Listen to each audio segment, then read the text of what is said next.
Hello दोस्तों, नमस्कार। आपका स्वागत है आपके अपने यूट्यूब चैनल अमित के श्रवण में।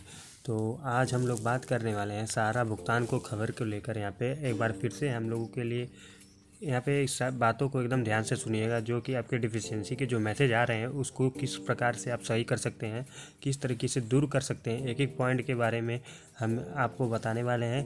यहाँ पे सहारा के जो बड़े अधिकारी उनके द्वारा ये बात कही गई है, और क्या क्या यहाँ पे कागजात क्या क्या दस्तावेज आपके लगेंगे, क्या किस कॉलम में क्या बात कही गई है, इसके बारे में आपको पूरी जानकारी देंगे। तो इसको पहले ध्यान से सुन लीजिएगा।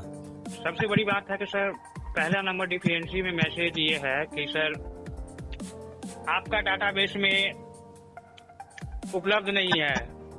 दूसरा है सर कि आधार नंबर आपके डाटाबेस से मेल नहीं खा रहा है। तीसरा है सर इनकम टैक्स का, जो आपने 5 लाख से अधिक किया है तो वो इनकम टैक्स वाली। चौथा है आपने एक से अधिक सदस्यता संख्या ली है।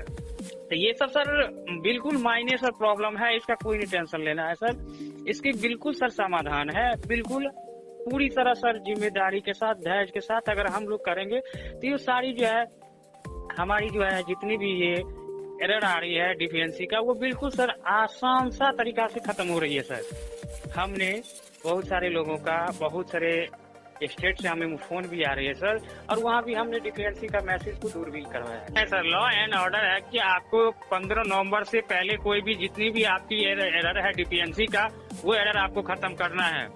इसमें सर आपके आधार के जो डाटाबेस से मेल नहीं खा रहा है वो सर आप दूर कर लेंगे। उसके बाद सर है कि आप जो मेंबर आईडी अपलोड किए हैं वो एक्टिव हो गया या नहीं हुआ है, वो आपको दिखाएगा। उसके बाद आपने अकाउंट ओपनिंग फॉर्म जो अटैच किया है वो एक्टिव हो गया या नहीं हुआ है, वो दिखाएगा सर। दूसरा है सर कि आपके आधार के साथ डाटाबेस में बिल्कुल मेल नहीं खा रहा है, तो वो भी दिया हुआ है सर। ये सब समस्या सर उसमें है। और आपने जो बताया वो 5 लाख इनकम टैक्स वाली बात, इनकम टैक्स वाली बात ये इसमें नहीं दिया गया है सर। हाँ, तो सर एक भी समस्या ये है कि आपके जमाकर्ता के द्वारा हस्ताक्षर मेल नहीं खा रहा है।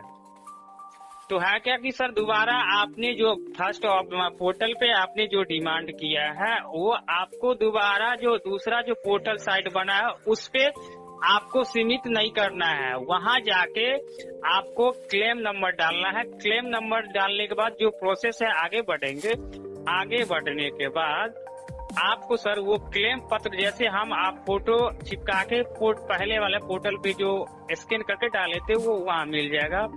जो आपने मेंबरशिप में, जो आपने अकाउंट ओपनिंग फॉर्म में सिग्नेचर किए हैं वही सिग्नेचर इस दावा पत्र पे करके अपलोड करेंगे तो वो सिग्नेचर मिसमैच भी खत्म हो जाएगा सर। जी, आप साइबर से किए हैं तो साइबर से आप खुद से भी ये सिस्टम कर सकते हैं, लेकिन मेंबरशिप अपडेट का, अकाउंट ओपनिंग फॉर्म अपडेट का आपको सिर्फ ब्रांच से ही करना होगा। जी, लेकिन ख्याल में ये रखना है कि सर आपका जो अकाउंट ओपनिंग फॉर्म का जो छाया प्रति लोड नहीं है उसके साथ आधार कार्ड अटैच नहीं करना है। फर्स्ट पेज और सेकंड फॉर्म का अपलोड होगा, उसके साथ एड्रेस प्रूफ नहीं अटैच करना है। एड्रेस प्रूफ हम मुझे शेयर फॉर्म जो शेयर फॉर्म जो है मेंबरशिप का फॉर्म, उसी के साथ आपका एड्रेस प्रूफ अटैच होना है। उसका सर हार्ड कॉपी आपने जो आधार कार्ड का जो ऑप्शन में वो आपका डिफेंस नाम बताया जा रहा है, वो सेकंड वाला पोर्टल जो है तीसरी स्टेप में वो दिया हुआ है। वहाँ सर आधार कार्ड के हार्ड कॉपी से, बल्कि सॉफ्ट कॉपी ना होना चाहिए, कोई गलत तरह का फोटो खींचा हुआ नहीं चाहिए, बिल्कुल साफ सुथरा हार्ड कॉपी से आपको स्कैन करके माध्यम से दोनों side, first page second page Aadhaar card upload करना है, वो सही हो जाएगा सर। तीसरी ऑप्शन में री वाला इशू जो सेकंड नंबर का पोर्टल आया है उस पे करना है। वो है कि सर आपके पास अगर मान लीजिए एक जमा करता है, वो तीनों कोऑपरेटिव में वो जमा किए हैं या सिंगल कोऑपरेटिव में आप जमा किए हैं, क्रेडिट कोऑपरेटिव में, उसमें अगर आपको ये बताया जा रहा है कि आपने एक से अधिक सदस्यता संख्या लिया है तो वो क्या करना है सर, आपको एक ही आईडी लेके अपडेट करवा देना है, वो समस्या खत्म हो जा रही है सर। क्योंकि सर अब पूरे अपने हिंदुस्तान में अब एक आदमी को, एक जमाकर्ता, एक कार्यकर्ता को सिर्फ एक ही आईडी रहना होगा, एक स्कीम में, एक सोसाइटी में। जो हमारे आपके डाटा जो मिला हुआ है उस डाटा में सर कमी भी आ रही है। अगर आपके मुख्यालय द्वारा अपडेट करा दिया जा रहा है तो वहाँ से कमी भी आ रही है आपके डाटा में, जमा करता या कार्यकर्ता अभी तक अपना दावा अगर प्रस्तुत नहीं किए हैं तो वो कल कर सकते, 3 तारीख के बाद वो कर सकते हैं।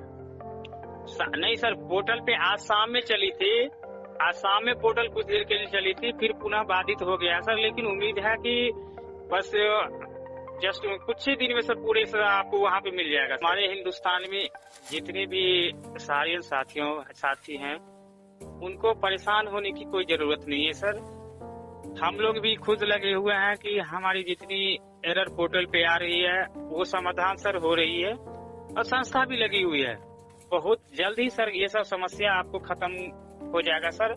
और हमारे जितने भी सम्मानित जमाकर्ता है बिल्कुल निराश ना हो, क्योंकि आपका एक एक पैसा और एक एक जमा धन जितनी भी है सारी सब सुरक्षित है सर।